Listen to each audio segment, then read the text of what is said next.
Chào bạn thân mến và rất vui được gặp lại bạn. Tháng 11 có một ngày rất đẹp và ý nghĩa, đó là ngày Nhà giáo Việt Nam, thể hiện tinh thần tôn sư trọng đạo, tôn vinh những người thầy. Qua bao năm tháng, sự thật không thể chối cãi là nhờ ơn dạy chữ và những lễ nghi thuở ban sơ mà chúng ta có thể thành người bên cạnh gia đình. Điều thú vị là không chỉ ở Việt Nam mới có ngày này, mà khi tra cứu tìm hiểu, Mèo nhận ra có rất nhiều quốc gia trên thế giới cũng dành riêng một ngày trong năm để tôn vinh những người có công dạy dỗ. Và cũng thật tình cờ, ngày Nhà giáo Việt Nam rơi vào tháng 11 là tháng của lễ tạ ơn trong Thiên Chúa giáo. Vậy có thể nói rằng tháng 11 là dịp tri ân người có công dạy dỗ và tạ ơn Thiên Chúa đã giúp cuộc sống no đủ và an lành, đúng không bạn? Nếu mở rộng phạm vi hơn nữa, những người thầy không chỉ ở trường học mà còn ở ngoài xã hội, nói cách khác là trường đời. Một ngôi trường không ngừng đòi hỏi chúng ta học tập suốt đời. Ở trường đời đó, chúng ta sẽ có cơ may gặp những người thầy tử tế, sẵn lòng chỉ bảo giúp chúng ta hoàn thiện bản thân và hòa nhập với xã hội hơn sau khi rời ghế nhà trường.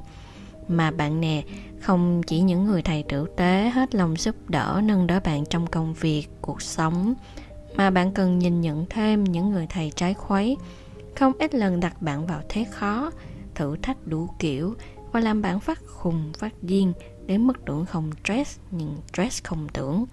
Thật ra nếu nhìn nhận ở góc độ toàn diện, đó là những người đến để khảo bạn, kiểm tra bạn về khả năng ứng biến, thích nghi và tư duy cởi mở của bạn đang ở mức nào. Bạn càng né tránh tình huống, những việc giám thị khó ưa này lại càng xuất hiện để buộc bạn phải hoàn thành bài kiểm tra. Bạn biết không, phần thưởng khi hoàn thành thử thách chính là bạn đã tự thưởng cho mình hormone hạnh phúc mang tên dopamine. Như chia sẻ không lâu trên Instagram và Facebook của Mèo, khi hormone hạnh phúc dopamine trong cơ thể được giải phóng với số lượng lớn, bạn sẽ có cảm giác thích thú, hưng phấn, tràn đầy cảm hứng. Nó là những lần bạn cảm thấy wow, khâm phục bản thân mình ghê. Nó là vậy đó.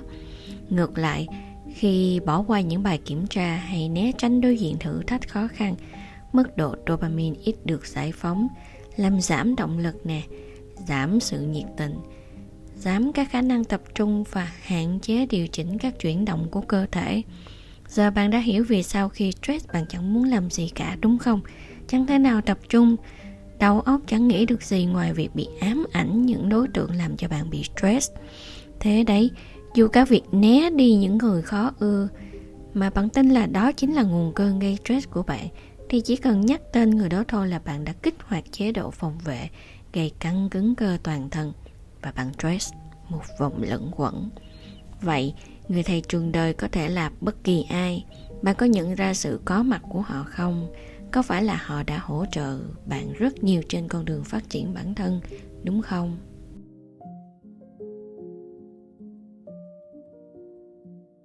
Và có một người thầy rất cần với mỗi người chúng ta mà Mèo phải nhấn mạnh 3 lần rất luôn.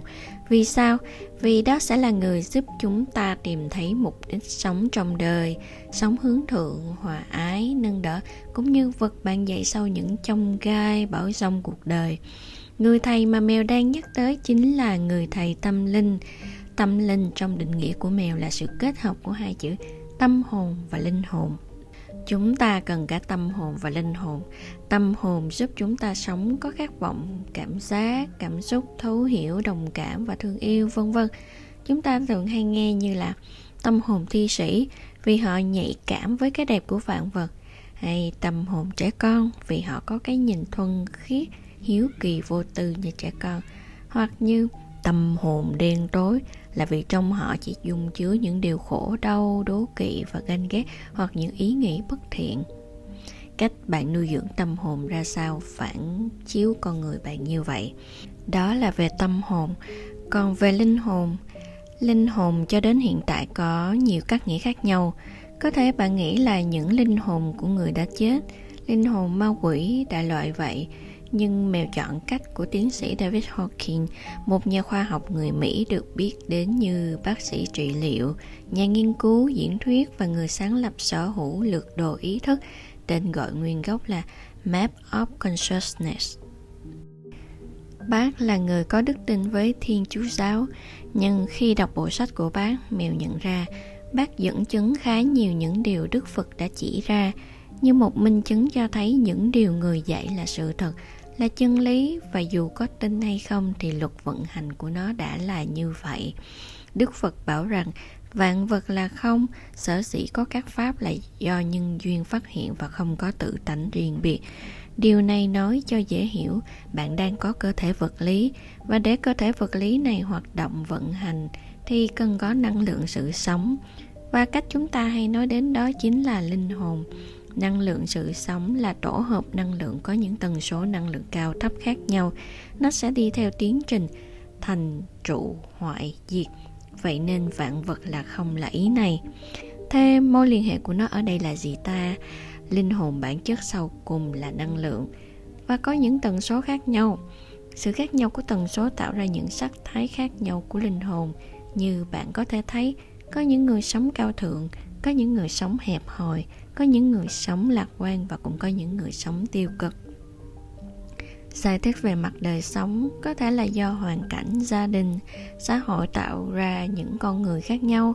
Nhưng bạn cũng phải thừa nhận, có những con người sống vượt lên mọi hoàn cảnh, đạt những thành tựu nhất định, và có những người sống ở vạch về đích nhưng luôn cảm thấy trở ngại khó khăn. Bạn có nhận ra như vậy không? Và còn lại có câu, cha mẹ sinh con, trời sinh tính. Bạn có tự hỏi tại sao? Giải thích về mặt khoa học, trong nghiên cứu và phân tích của bác David, mỗi trạng thái cảm xúc nhận thức tương ưng với mỗi tần số từ thấp tới cao. Theo đó, tần số thấp liên quan những cảm xúc nhận thức thấp và tần số cao liên quan cảm xúc nhận thức cao. Nói như thế này, bạn đã nghe câu đồng thanh tương ứng, đồng khí tương cầu chưa? Khi bạn phát ra tần số nào, bạn sẽ thu hút về điều tương ưng như thế đó. Mà như cách người Hoa hay nói, miệng luôn mỉm cười, may mắn tự nhiên tới. Như vậy bạn đã hiểu ý đoạn này chưa? Nếu hiểu được câu đồng thanh tương ứng, đồng khí tương cầu, bạn sẽ nhận ra tầm quan trọng của người thầy tâm linh như thế nào. Vì vị thầy này sẽ giúp cân chỉnh tần số cho bạn. Tần số càng cao, bạn càng mau chóng tìm thấy thịnh vượng và sự an lạc. Điều này giúp bạn định hướng lối sống, tạo dựng những nguồn lực nội tại mạnh mẽ để có thể đương đầu vượt qua bão giông, thử thách cũng như sống trọn vẹn trong từng phút giây. Vị thầy này có thể là hữu hình hoặc cũng có thể là vô hình.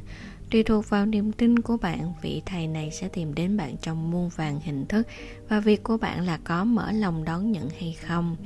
Nhưng trước tiên, điều Mèo có thể chắc chắn nhất chính là khi phát đi mong cầu sống thiện lành và đời bình an, người thầy này sẽ xuất hiện và chỉ lối cho bạn.